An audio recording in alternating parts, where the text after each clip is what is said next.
So, welcome everyone to this meeting of the Board of Education. This meeting is being televised live on AACPS TV and streamed on AACPS's YouTube channel.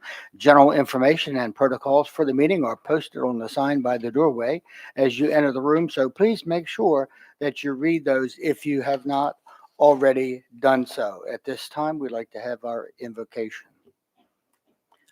O God, we pray to administer that which is just in all education policies, being ever mindful of your guidance, stirs to action with love, wisdom, and understanding. And now for our Pledge of Allegiance. Pledge allegiance to the flag of the United States of America and to the republic for which it stands, one nation, under God, indivisible, with liberty and justice for all.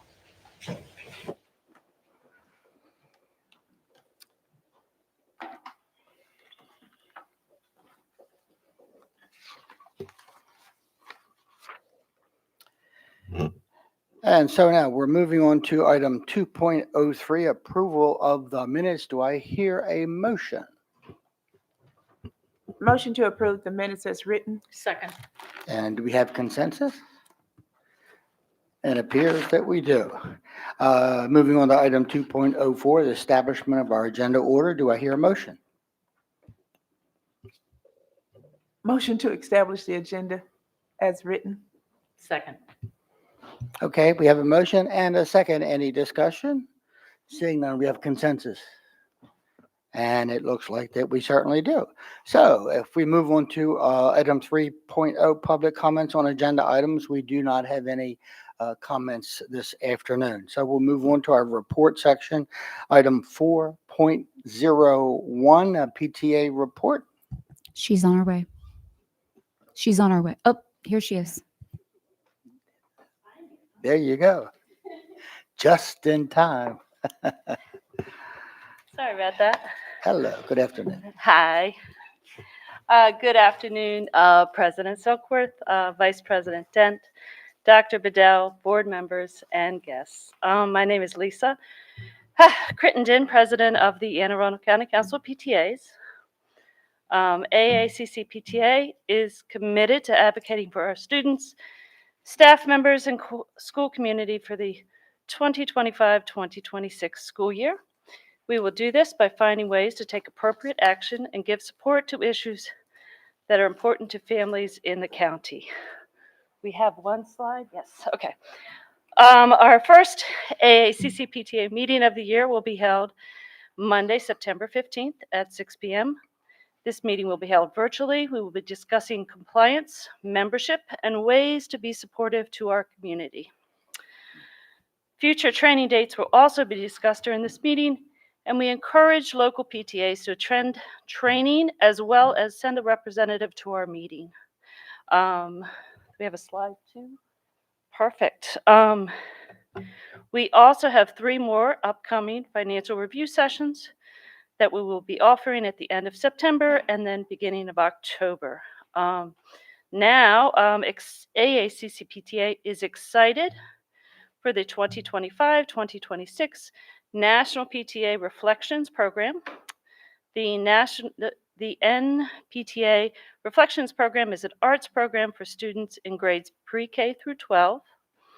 Arts category include dance choreography, film production, photography, music composition, literature, visual arts, and special artists. Student artists compete at the local, county, state, and national PTA level. We did have some state winners last year, so that was very exciting.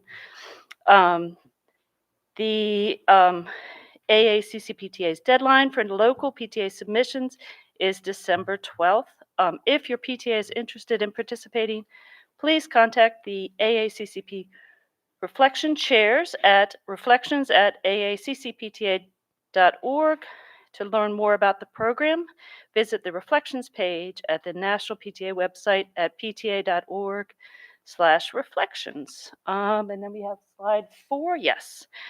Please let us know how we can support your PTA by contacting us via our Givebacks page, AACC PTA www.givebacks.com or by emailing us at info@aaccpta.org. In the end, we want our children to succeed, and for this to happen, we need to work together. Thank you very much, and apologize for my late arrival. You were just in time. Thank you. So moving on to item 4.02, our policy committee report.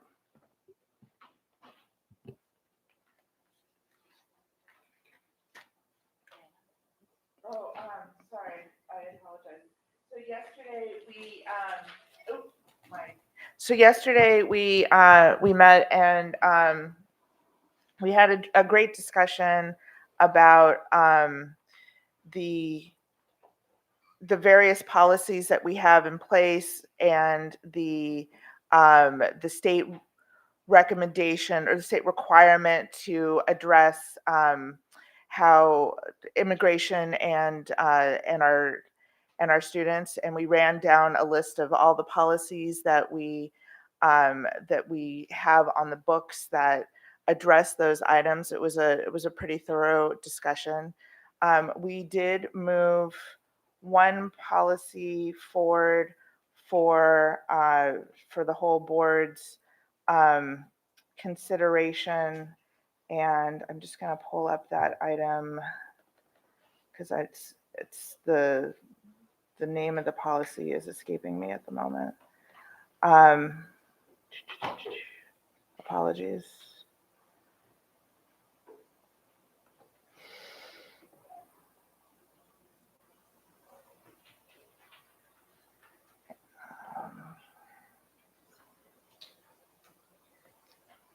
I will get it right now.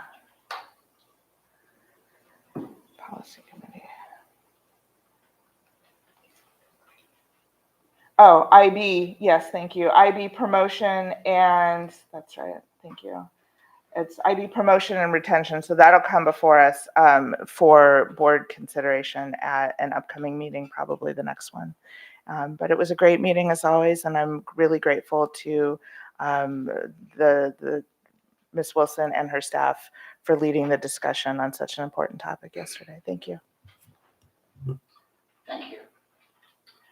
So moving on to item 4.03, our president's report. So first, I want to just remind everyone of the timeline for phase 2 of the redistricting process. On Friday, the public comment portal on Dr. Bedell's recommendation will close. On September 17th, the board will vote on which proposal or proposals to take to public hearing. On September 29th, there will be a public briefing on the proposal or proposals. On October 13th and the 27th, the board will conduct public hearings on the proposal or proposals. And on November 19th, the board will adopt a redistricting plan that will go into effect in August of 2026. Now, on Thursday, August the 21st, we had the opportunity to take part in the annual Stuff the Bus campaign with WBAL TV, WBAL Radio, and 98 Rock to collect school supplies for students. This drive was held, of course, in memory of the late Reverend Dr. Tim Tootin, who was a champion for children and education for decades. Special thanks to Old Mill Middle School South Principal Linda Chandler, who hosted the event, and it was really well attended. There were well over 1,000 folks there, and to all of our staff who volunteered their time. I am told that we collected about $21,000 in monetary donations and school supplies. So we'd like to say thank you to everyone. Earlier in the day, on August the 21st, I was joined by most of my fellow board members, along with many other elected officials, and Fort Meade Garrison Commander Colonel Yolanda Gore at the ribbon cutting to celebrate the renovations at Meade High School. This $124 million project was largely funded by a grant from the Department of Defense as part of a program to upgrade schools on military bases. The school looks fantastic and has an entirely different feel from a few years ago. I had the opportunity to talk to many Meade students as well as many Meade teachers and staff. I was absolutely thrilled by the Mustang pride, which in fact was everywhere. Meade High School is a great school with great students and great teachers and staff. And by the way, the data shows that great things are happening at Meade High School each and every day. They proved that last year. It's continuing this year. Congratulations to everyone involved in the project. Go Mustangs. Of course, last week, we also welcomed our students back for the new school year 2025-26. And we had the chance to accompany Dr. Bedell on some school visits. The excitement was and still is off the charts. We saw students fully engaged in instruction from the very first few minutes of our first school. What is truly amazing is that our teachers and staff have worked collaboratively to create learning environments which are welcoming and conducive to learning.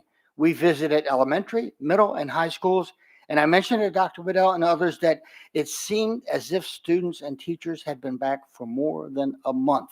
Our school opening has been fantastic, and I really think that we're off to a great start and we're in for a great year. And finally, on Thursday, August the 28th, we were pleased to welcome Governor Wes Moore, State Superintendent of Schools, Dr. Carrie M. Wright, and State Board President, Dr. Joshua Michael, on a visit to Meade High School to recognize the gains that the school has made in student achievement and in other areas. Ladies and gentlemen, Meade is a school on the move, and it was great to have the work of Principal Dr. Ryan Dewar and so many others recognized in such a positive way. Once again, go Mustang.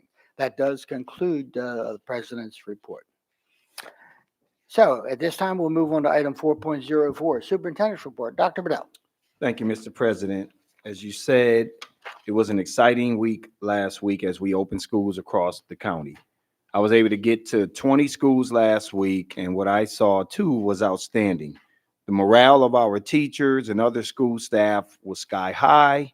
And as Mr. Silkworth also said, we saw students engaged from the first bell. Most of the visits were to elementary schools, and it was great to see the continued implementation of our Reveal Math and CKLA language arts curriculum. I also had a chance to eat lunch with students last week and hear from them. Our food and nutritional services teams, under the leadership of our new director, Monique Rowe, are doing a great job in providing meals for our students. The tiki masala is the real deal. And last year, we did what was called the Taste of AACPS, where we brought a number of students, secondary students, over to Severn Run High School to sample items that would eventually become future items on the menu. That item received the highest rating from students, and honestly, I ate it, and it was pretty tasty. So hopefully we'll continue to do those types of things where our students can give us some input on what goes on the menu, because they tend to know better than we do. And so, but however, we still have some openings on that team. So please go to www.aacps.org/join our team if you want to be a part of a great group and spend time every day helping our awesome students. Mr. Silkworth, thank you for lifting up not just the visit of Governor Moore and Dr. Wright to Meade High School, but the work that is going on there. As most people know, we did a news conference after the visit to talk about some of the achievements of Meade and our school district. So I want to go into that. But first and foremost, to be clear, we have a lot of work to do, but we need to celebrate the results we are getting from the hard work of our educators, support staff, and partners. Here's just a little bit of data about Meade. Chronic absenteeism down more than 26% over the last 3 years. In that same time period, attendance is up nearly 5% to more than 91%. The number of referrals is down more than 42%. The number of out-of-school suspensions is down more than 41%. The number of fights or physical verbal altercations is down more than 45%. The number of instances of disrespect and disruption is down nearly 43%. We also received our preliminary IB scores last week. And while the county had a significant amount of growth last year, Meade led our county with a 13-point increase in the number of students with scores of 4 or higher on their IB exams. I think this also says a lot about balancing schools. And when you're able to balance schools, these are the kind of results you will get because the student population is a much more manageable population. And we credit and we believe that some of the work around redistricting at Meade High School has also paved the way for them to be able to get these kind of results. The results at Meade are also evidence of great work at our elementary and middle schools in the cluster, and you're going to be hearing more about that as this school year moves forward. I do want to talk about our most recent MCAP data, which was released last week.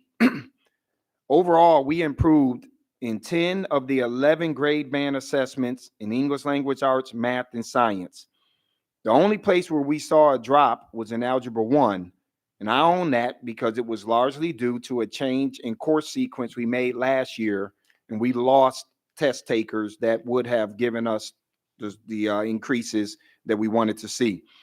We have a lot of work to do to get to where we want to be, but we are continuing to improve across the board. This is the 3rd consecutive year of gains at the elementary and middle school levels in both ELA and math. And on the MCAP, I want to highlight 4 elementary schools: Broadneck, Central, Jacobsville, and Wall Chapel. These schools showed gains in all 6 level assessments for ELA and math. And we had a dozen other elementary schools that you see on the screen that had gains in 5 of the 6 grade level assessments. As I said a minute ago, our teachers are engaging students right from the start in rich instruction, and the integration of our CKLA and Reveal curriculum is producing very positive results. Before I close out with an update on our vacancies, I want to say a few things about the potential bus driver strike that everyone has heard about. First, in a press conference last week, I referred to one of the bus companies involved as Wilson Bus Company. The company involved is not Wilson Bus Company. It is R.E. Wilson Bus Company.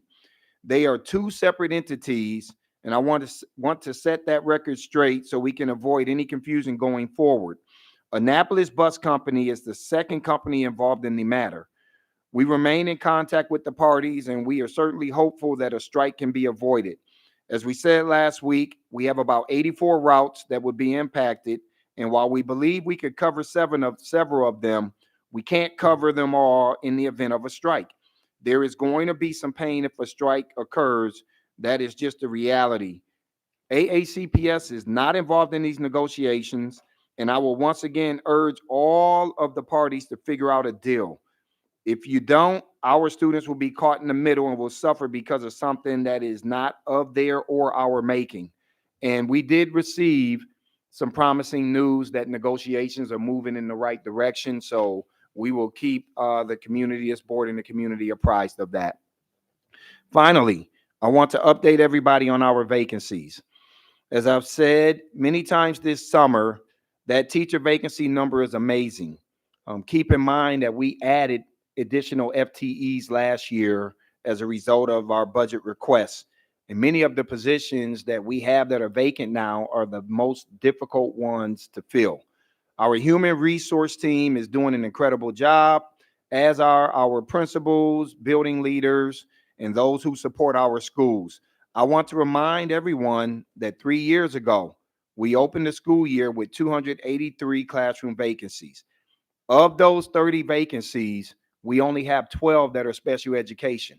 And remember, we added over 30 FTEs to our special education staffing last year, meaning that life will be a little bit easier for our teachers that have often they bear the brunt of heaviest of loads because of the workload that are imposed on them. We are continuing to work hard on the food service worker vacancies. You can see 80, but last year at this time we were at 121. And I know our police department is working hard to fill crossing guard vacancies. Mr. President, that concludes the superintendent's report. Thank you, Dr. Bedell. So moving on to presentation, item 5.01, our fiscal year 2027 capital budget and 6-year capital improvement plan. Thank you, Mr. President. We will have this quick presentation presented to the board by Bill Heiser and his staff. And keep in mind that there will be a Board of Education workshop scheduled for 6 p.m. on September 15th to go deeper into this presentation. I'll pass it over to you, Dr. Heiser. Thank you, Dr. Bedell. Good afternoon, President Silkworth, Vice President Dent, members of the board. I am joined here by my colleague. Kyle Roof, Executive Director of Facilities. And today we are doing a high-level overview of the superintendent's recommendation FY 2027 capital budget. And as a reminder, we'll have an in-depth workshop on September 15th that will cover all of these areas more in depth and be able to answer extensive questions. And so today's overview is designed just to highlight key priorities and provide some strategic framing ahead of that workshop. As an overview, and you see on the screen above that the FY 27 capital budget totals approximately $230.25 million, representing comprehensive investment in facilities, safety, transportation, instructional infrastructure for our district. The capital budget is presented in priority order. You see FY 27 on the far left of the sheet. Next to it is a comparison to FY 26 to provide you a comparison to what was prioritized last year. And this priority order allows you to assess continuity, shifts in focus, and some emerging needs that we have. As a broad overview, rather than going through priority list one by one, just want to touch on a few things. Health, safety, and security kind of broadly. Health and safety, there's an investment of $2 million to ensure safe and compliant learning environments. There's a $1.5 million request for security upgrades. There's a $600,000 request for asbestos abatement, which we always do each year, and $1 million for barrier-free access, which addresses accessibility needs. On the facilities and infrastructure category, number 3 on this list is building systems renovations, systemics for $31.38 million to modernize aging systems. And then followed by number 4 on the list, maintenance backlog reduction. That's $8 million to address deferred maintenance. We also under this category have roof replacement for $7 million, relocatable classrooms for $800,000. And you also see showing up on this list now, Southern High School systemic renovation for $7.45 million, and the same for Northeast Middle School systemic renovation for $5.17 million. In the broad category of sustainability and modernization, sustainability initiatives specifically, you have asked for $2 million to advance energy efficiencies, which I believe, lead the state in. School furniture and equipment for $650,000, and athletic stadium improvements for $5 million to enhance the student experience. In the broad category of transportation and access, there's a request for school bus replacements for $2.1 million to maintain our fleet reliability. Our bus facility construction, we continue on that, and we'll be happy to give you more information at the workshop that relate to our bus facility that we plan to have for $6.5 million. And also in this area for access, driveway and parking lot improvements, $1.5 million, once again to improve access and safety. You see an investment and request for $9 million to support early learning for all-day kindergarten and pre-K additions. And the largest category that you'll see, I'm calling it major school construction. You'll see Old Mill High School, $71.4 million for the ongoing construction there. Old Mill Middle School North, $48.2 million request. And then you see 4 schools show up for feasibility and design, and that's a total of $16 million. Those schools include Ruth Parker Eason for $4.5 million for feasibility design, Riviera Beach Elementary for $3.9 million, Van Bachlen for $4.7 million, and Glendale Resource Center for $2.8 million. So that gives you a high-level overview. And at this time, I'll turn it back over to Mr. Silkworth, and we look forward to the workshop in a couple of weeks. Ms. Shalhan. Thank you as always for the presentation. Just some higher level questions. I know we'll get into the meat of this at the workshop, but I guess there's something that's confusing, at least to me. So later on in this particular agenda, we're discussing a consent item related to Glen Burnie High School, but then I didn't see Glen Burnie High School on the list of construction projects. Can you help me understand? I'll let Mr. Roof take the piece that shows up on the agenda, that specific question, and then we'll be happy to, in the workshop, address if you have specific questions about Glen Burnie High School. We know that our master plan is also underway, which is important to point out, and that'll be brought to the board in December, which lays it out. So the feasibility study that's on the agenda for approval under contract item is related to a grant that we received from the state of Maryland. It was for $250,000 to look at a feasibility study that will provide us a high-level overview, determine whether it is feasible or viable at this time to pursue that project. Okay, great. So then obviously if it is feasible and all of those things, that it would show up on a future CIP. Mhm. Okay. One more just high level, well, two more high level questions. So what would you say is involved in BOE project? This is item number 12, BOE project and program planning, if you can jog my memory. Sure. So that program allows us to advance projects quicker. So feasibility studies for the systemic projects, the two large ones, the Southern High School, Northeast Middle School, we're able to pursue those before we get the design funding. So we can establish what the scope of work truly is, what the actual budgets should be, and then we can really align ourselves to better pursue it come July 1. No, that's really helpful. Thank you. And then lastly, sustainability. You know, I was going to go there. So what, any high level, like what is involved in the 2 million? Should we receive funding? I hope we do. So we really use that money for seed money. It helps with matches, and you'll see that as another agenda item on this agenda for today. So we can take that $2 million and grow it to $7 million based on that being the seed money for matching grants that we can receive from MEA. We can also use that money or that funding source for deposits for IRS, direct credit returns from geothermal systems. So it's been a good program for the past couple of years that it's been in place.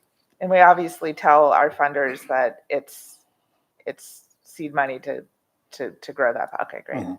Thank you. That's all I have. Appreciate the presentation. Ms. Pullum. I'm not smiling, but I am smiling from ear to ear. You mentioned, I want to pull the thread from Ms. Schelheim. You mentioned Southern High School and the addition of the systemic renovation.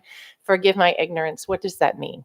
I don't want to get overly excited until I figure out exactly what that means. Sorry. We've been doing a pretty good job over the past, 5-6 years doing large scale systemic projects. So we've accomplished a number of those, particularly at Annapolis Middle School, North County High School. We're currently doing one at Lindale, and we also did one at Bates. That allows us to pretty much do a retrofit of a lot of the systems in the school. Our focus is primarily on the HVAC systems, electrical systems, but we also take a look at the lighting within the building, and then any other areas where we can focus. Bates and Annapolis, we also looked at the windows and the exterior doors at those buildings to help with energy efficiency and roofing projects. Okay, so I thank you so much, because it's a little wonder in the southern part of our district that I don't think very many people visit. But when I talk to stakeholders in the community, they're like, yes, we need help. We need help. Is there any chance? I'm guessing a new additional gym isn't a part of that. I'm just thought I'd ask. The auxiliary gym, I'll just leave that for another. You're There saying you go. that's not a part of what that means. We can certainly look at how that could fit in with the feasibility study or what the cost implications would be. I would appreciate it, because it's my understanding that Southern High School and South River, I think the remaining two high schools without that second gym, So I'll take whatever I can get. But Dr. Heiser. It's on our radar. Thank you for bringing that up. And it's obviously, when we think about equity across the system, making sure that students have similar experience is important. So it'll be an important component of what we look at. Thank you. I'll keep my smile, but thank you for the consideration on the gym as well. Dr. Tobin? Yes, thank you. Thank you for the presentation. Just a question. Is there any projection as to when we will be done with, what the out year is that we'll be done with asbestos abatement? That's a good question. We tackle it year by year. We're doing an inventory right now to see if there's any missing components in any of the buildings that we have. We do an annual assessment to determine where the needs are, and we try to tackle them as we do large scale projects. So, when you have buildings that are 60 plus years old, asbestos wasn't outlawed until, the 70s and 80s. There's going to be components of that. We try to remove as much as we can when we do those large projects, but it will continue to be a project. I would be grateful whenever you do an assessment, if it's possible, to have a sense of percentage, kind of where we are, because again, someday my hope is this will not be on our CIP, just because it continues to be an important, deeply important thing to do, but nonetheless a recurring cost essentially that continues. So it would just be nice to sort of know percentage wise, Sure. if we can, Yep. where we are on this. Thank you. Ms. McDermott? Hello. Could I get maybe a deeper understanding of what goes into the athletic stadium improvements section? This is a plug for an athletic field house for Arundel High School, by the way. Thank you. Okay. Let me see if I can tackle Be this real one. blunt about it. So we historically use that as a recurring funding source to replace synthetic turf fields in the county and also running tracks. Over the past couple of years, we've also used that to replace stadium lighting, upgrade those. We did a number of those projects at Annapolis where we replaced old lighting with LED lighting that allows us to control it a little bit better, and then it's connected with a controlling system. But we also use that funding program to as a bucket where we put the grants that we do receive from the legislation. Thank you so much. Okay, I'm seeing no more lights. I want to thank you, gentlemen, for a great presentation. Thank you so much. So we will now move on to our consent items. Do I hear a motion to bundle? Motion to bundle items 6.01 to 6.04. Second. We have consensus? And we do. Okay, Dr. Bedell. Thank you, Mr. President. The superintendent recommends that the Board of Education authorize the award of contracts numbered 6.01 through 6.04. So moved. Okay, we have a motion and a second. Do Second. we have any discussion? And we have a second. Do we have any discussion? Seeing none, Ms. Howe. Dr. Tobin, Aye. Ms. McDermott, Aye. Ms. Pulliam, Aye. Ms. Shawheim, Aye. Ms. McFarland. Aye. Mr. Morgan, Aye. Ms. Dent, Aye. Mr. Silkworth. Aye. Motion passes 8-0. Alrighty, we're moving on to item 7, our action item 7.01, administrative personnel appointments. Dr. Bedell. Mr. President, the superintendent recommends that the board approve the actions as stipulated on the attached sheets as discussed in executive close. So moved. Second. Okay, we have a motion and a second. Any discussion? Okay, Ms. Howe. Dr. Tobin, Aye. Ms. McDermott, Aye. Ms. Pulliam, Aye. Ms. Shawheim, Aye. Ms. McFarland. Aye. Mr. Morgan, Aye. Ms. Dent, Aye. Mr. Silkworth. Aye. Motion passes 8-0. Item 7.02, personnel. Dr. Bedell. Mr. President, the superintendent recommends that the board approve the actions as stipulated on the attached sheets. So moved. Second. We have a motion and a second. Any discussion? Seeing none, Ms. Howe.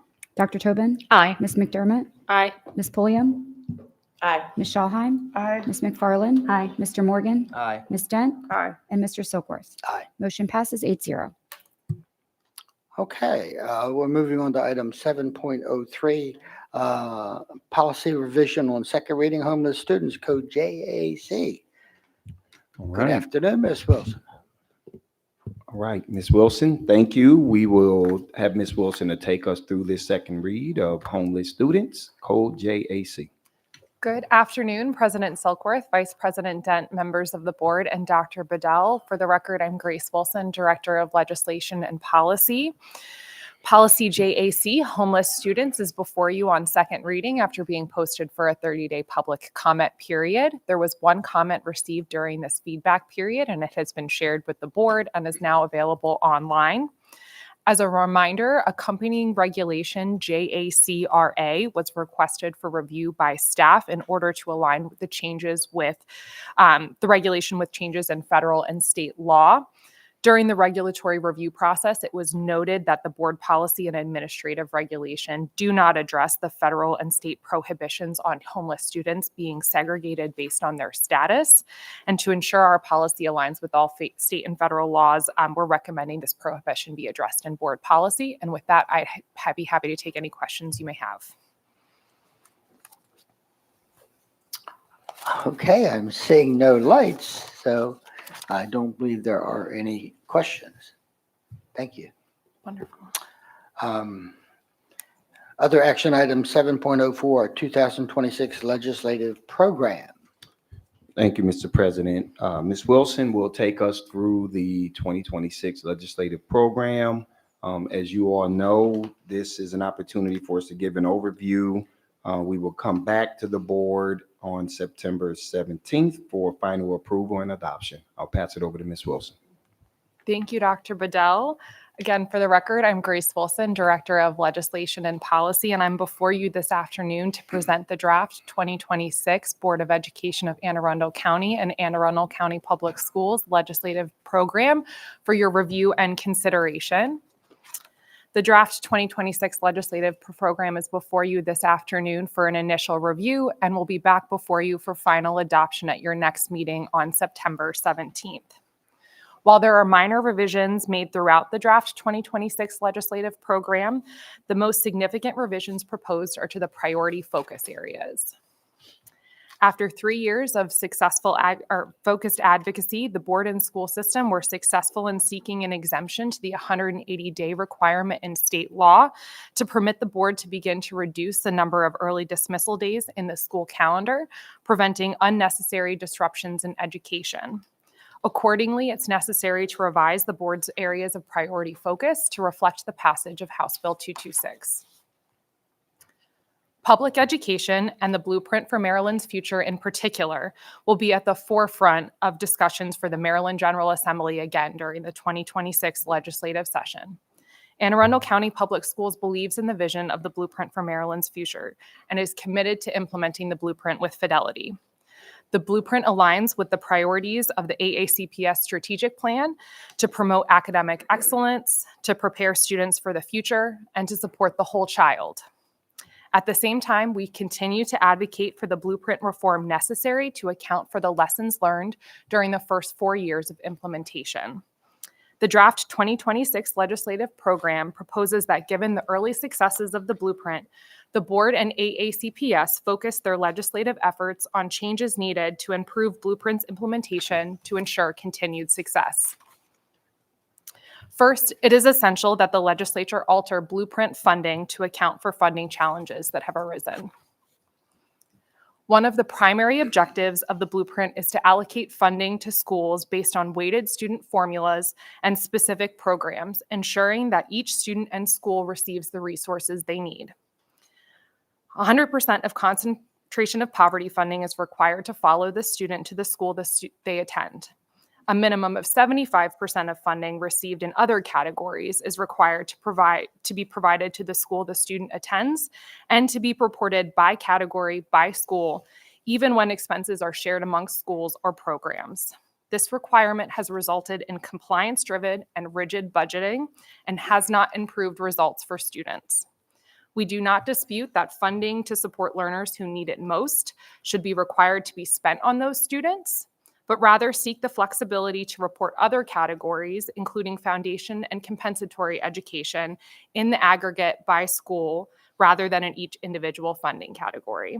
This will allow school systems flexibility in allocating resources while still meeting the intent of the blueprint to ensure that to deliver more resources to the students who need it. The rigid budgeting required by the blueprint has also revealed that the targeted per pupil foundation amount is currently inadequate to meet the basic educational needs of traditional students, particularly given the increased costs associated with providing special education funding and transportation services. Increased foundation funding is necessary to ensure every student belongs, grows, and succeeds. In addition to the alterations on how Blueprint is funded, the career ladder established by the Blueprint is in need of reform. AACPS has taken the lead on implementing the career ladder for educators as required by the Blueprint. However, the career ladder established in statute does not align with the structures of school systems. School administrators are currently included on the Blueprint career ladder. Recognizing their role as instructional leaders, declassifying principals and assistant principals as teachers frees them from teaching time and national board certification requirements that do not align with their roles. Additionally, school counselors are essential in supporting our students and should be included in the definition of teacher for the purposes of the Blueprint's career ladder.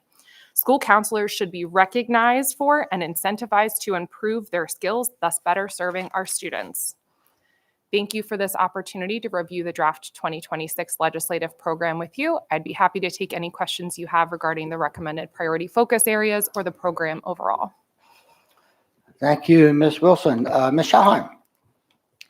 First, thank you for the presentation. I think just about every year I've been on this board, I've appreciated the legislative program, but this year in particular, I am just delighted.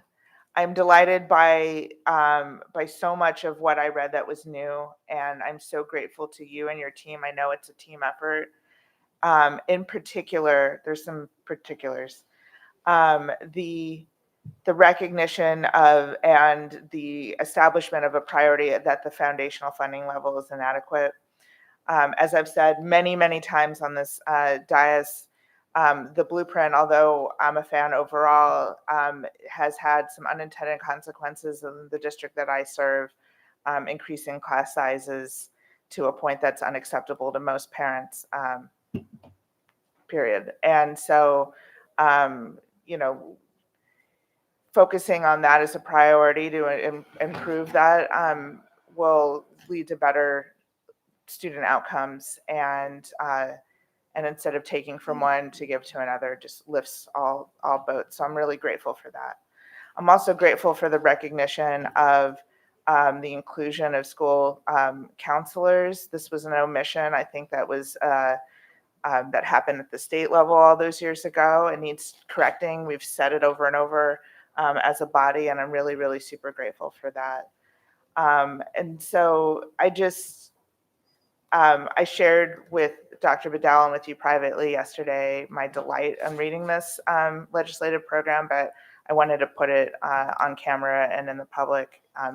Thank you for your work on this. I think these are great priorities to focus on this year. I think a lot of them are long overdue because, we've had other really great priorities that we've been successful at, but I really hope that the MGA takes notice and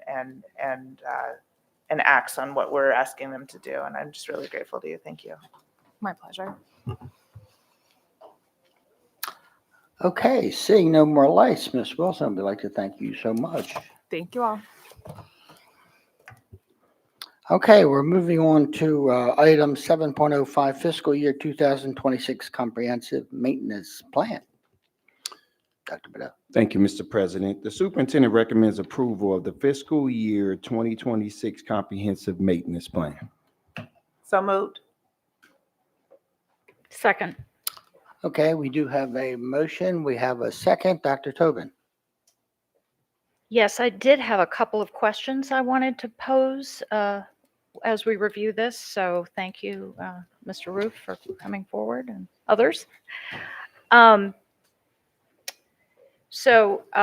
Thank you for this. It is a long and complex document, and I'm just going to put it out there that for those in the public who care about public education, these are the long, dry documents you should be reading because they tell you a lot about what the decisions are that the school system needs to make, and why. But I wanted to highlight a couple of things very particularly, make a couple of comments and maybe ask Mr. Roof to say a little more. The first on page 12, going over to page 13, it's something called the FCI, the Facility Condition Index, is discussed there. I wondered if you could say a little more, first of all, about what that is, where AACPS is with that, especially relative to the state average, and then discuss some of the implications that are raised in the document potentially for AACPS if the state moves forward with what they're talking about at Sure. this point. Before I do that, I'll introduce the people that spearhead this document. So Mike, if you want to introduce yourself. Yes, Mike McCafferty, Director of Maintenance. Hi, and I'm Laura Dosange. I'm the Manager of Maintenance Planning. Thank you. So the Facility Condition Index is like a golf score. So the lower you are, the better you are. It represents a percent of depletion of the building life. So you can see from the document, the state has rated our buildings overall around 48.53%. We are relatively high in the grand scheme of things as far as across the state. As far as the largest 5 counties, we represent, the top county. The issue that we're getting into is now the state is tying funding to that FCI rating. So schools that have a lower FCI, that have more maintenance issues, are actually being provided more money, whereas schools where we're actively addressing maintenance needs are somewhat being penalized by not receiving those funding. So as we get further and further into this year's fiscal budget, we'll see the impact of how the state is recognizing that change. So just to be clear, the fact that we have a high number is good, right? Relatively speaking. The fact that I mean, that we're high, what you meant by high, Yeah, so it's good that we have a low number. Right. That means that we're doing well with our maintenance program relative to other counties. Got it. But it does hurt us as far as the opportunities for state funding. So our prudence, so to speak, is now being held against us potentially. Yep. So I would like to suggest, given that we just heard about the legislative program, this has to do with state law. Am I correct? Correct. We need to be thinking about that as a county, advocating, because smart state law, just like smart tax code, is supposed to incentivize people to do the right thing, right? This suggests to me the potential for incentivizing districts to hold back on this work. And that's a little backwards, in my opinion. So I would like to urge my colleagues as we move into the legislative session, also obviously in discussion with Ms. Wilson and others, to think about what work we can do as a county that could potentially suffer as a result of this, to advocate for the work that has been done, and we appreciate it, to keep our maintenance number in a better place, and not be penalized for that. So I just wanted to highlight that point. There's something else I would like to highlight, which is on page 43. It's a long document, folks. That is where the number is referenced for the current deferred capital renewal backlog, which currently sits at $1.3 billion, if I'm reading correctly. And if I saw the CIP correctly, deferred maintenance is being requested to get 8 million. So 8 million out of 1.3 billion. So I just would like the public to be aware that that is where we are, because I don't think it takes a math genius to know that if we keep moving along at 8 billion with that kind of number, we're never getting there. That is the definition of asymptotic. But anyway, and the reason I raise this is because, again, much as I'm amazed at how fast the seasons come along, we'll be in budget discussions before we know it. And again, I want everyone to be aware that when we make budget requests, a huge amount of work is put into prioritizing those requests, as should be, because we're stewards of taxpayer dollars. And I applaud Dr. Bedell and his staff for the careful work they do. But make no mistake, every time we prioritize, because we have to, something falls to the bottom. And usually what falls to the bottom, correctly, are the things that we hope have the least immediate impact on what's happening with students in the classroom every day. But things like maintenance are the kind of thing that easily get pushed to the side. And we've all done that in balancing our own family checkbooks, right? You have to sort of look at the immediate needs. And if you don't have enough to cover everything, you push things off that maybe can be less immediate. But it doesn't mean those things aren't going to come back and bite you at some point. And this has been going on for years. And one of my favorite statistics to bring up is a reminder, and we'll see where we land this year, but in past years, the assessment of the relative wealth of this county based on blueprint numbers has been, out of the 24 jurisdictions, we are usually 4th or 5th wealthiest. It's usually where Anne Arundel falls. When I got on this board in 2020, I think we were about 16th out of those districts in what we spent per pupil per year. Thanks to a lot of work by Dr. Bedell and his leadership, the county executive, the county council, who have given us some historic budgets over these last few years, we've moved all the way up to 14th. That's still a big gap between our wealth, which suggests what we're capable of spending on our children, and what we do spend on our children. And I highlight this number because this is where we try to make ends meet. And it's going to come back and get us. It already has in some cases.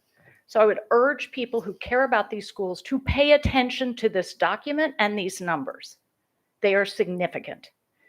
There's also a mention on page 43 of another issue that I think people need to understand. I believe, if I'm reading it correctly, that one of our difficulties in continuing to maintain the staff we need is that the wages we can provide generally fall short of what the market is providing for folks in the trades that we need to hire. And I read thoroughly all the work that's being done to provide in-house training and all the other things, and it is terrific. And so I congratulate everyone on that. But again, I raise this so that the broader public is aware that, again, we try to be good stewards of taxpayer money. We should be. But when we cannot pay the equivalent of what is in very high demand right now, certain trades like HVAC and others, we are going to feel those results. Our students are going to feel those results. And so I congratulate you all on this document. I thank you for the work you're doing, and I appreciate your time in letting me highlight some of these and in answering my questions. Yep. Thank you very much. Ms. Shalhan. I'm not going to try to be, I know I can't be as articulate as what I just heard, so I'm not going to try. But I totally agree. To disincentivize maintenance backlog because we happen to have a cache of relatively newer, relatively better maintained buildings is ridiculous. I know this is not you, this is the state. So I completely agree. So what does that say to us? That says, go ahead and get that number higher so you can get more state money. I mean, it's just absurd. I think we take a lot of pride in the wonderful facilities that we have in Anne Arundel County because they're beautiful, and it's because of the people in this room and who do the work every day to make sure that those facilities are stunning, and quite frankly, our students deserve it. So this document is thorough. It always is. I completely agree with what my colleague just said. And I completely agree with the wage question, burden, quandary, all of it that we face every year. And I know that you all do your level best to make sure that we're in the best shape possible. And I agree that it's something that we need to address in the legislative program, because half past never is when we're going to hit that $1 billion to clear our maintenance backlog. I think someone, myself or others, every year I've been on the board have asked about this. And I mean, these are not small things, you know. This is HVAC, this is windows, right? This is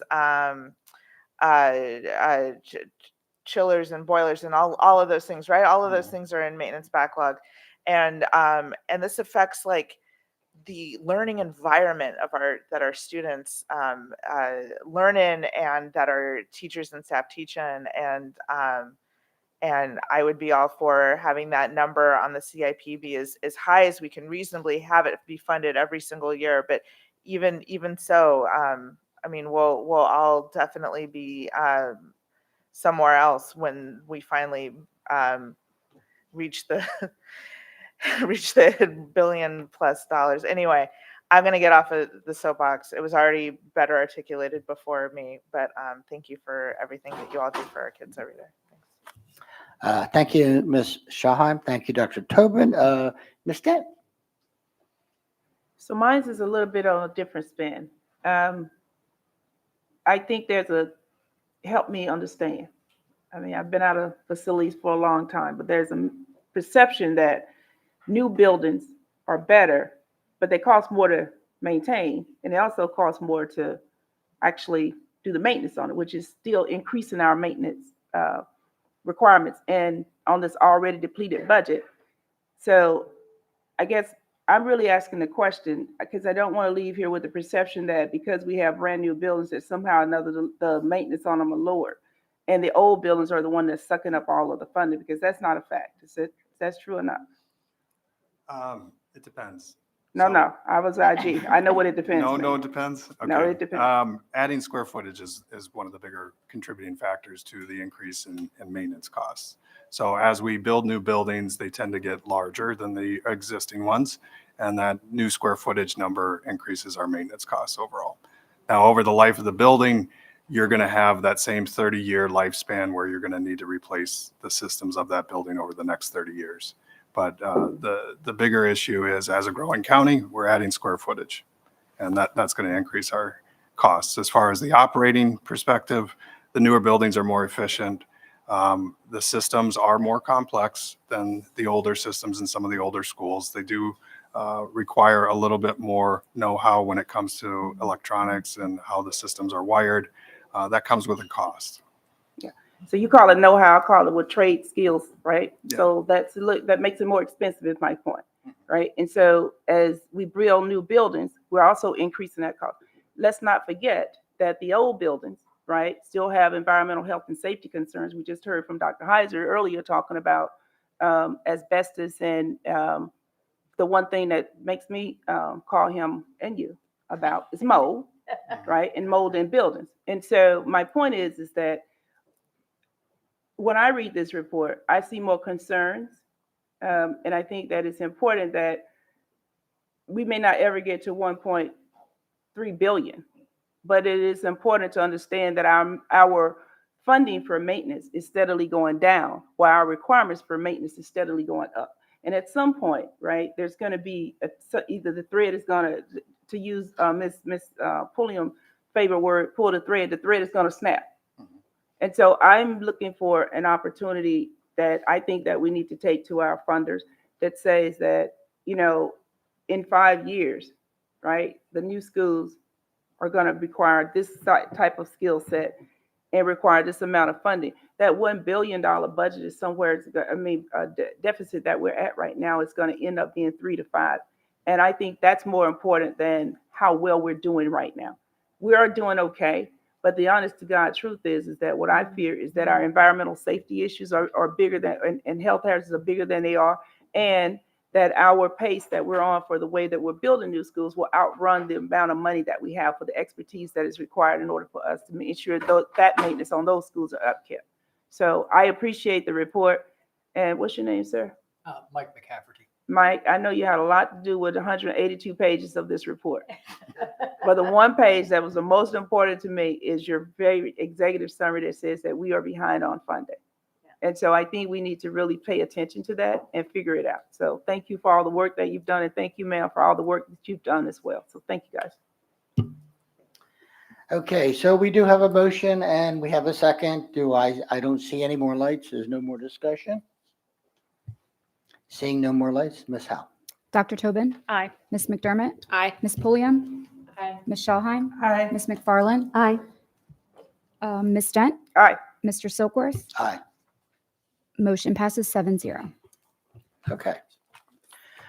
Moving on to item 7.06, our capital budget transfer and fiscal year 2026 supplemental capital budget appropriation. Dr. Bedell. Mr. President, the superintendent recommends approval of the capital budget transfer for all-day kindergarten and pre-K in the FY 2026 supplemental capital budget appropriation for the building systems renovations, maintenance backlog, and sustainability initiatives. So moved. Second. Okay, we have a motion. We have a second. Is there any discussion? Seeing no lights, Ms. Howe. Dr. Tobin? Dr. Tobin? Apologies. Aye. Ms. McDermott? Aye. Ms. Pulliam? Aye. Ms. Schallheim? Aye. Ms. McFarland? Aye. Ms. Dent? Aye. Mr. Silkworth? Aye. Motion passes 7-0. Okay, so we're moving on to item review, item 8.01, award of contracts. Any concerns, discussion? Okay, seeing none, ladies and gentlemen, item 9.0, public comments on non-agenda items. We do not have anyone signed up this afternoon. And so is there a motion? Motion to close. Second. So we have a motion to go into executive session. Hold on. Consensus? Hold on. Hold that. Yes. Mr. President, I move that the board goes into closed session to consult with counsel and obtain legal advice on a legal matter. Second. Okay, we now have a motion. We have a second. And I see that we do have consensus. Okay, thanks, everyone. Good afternoon. Stay safe.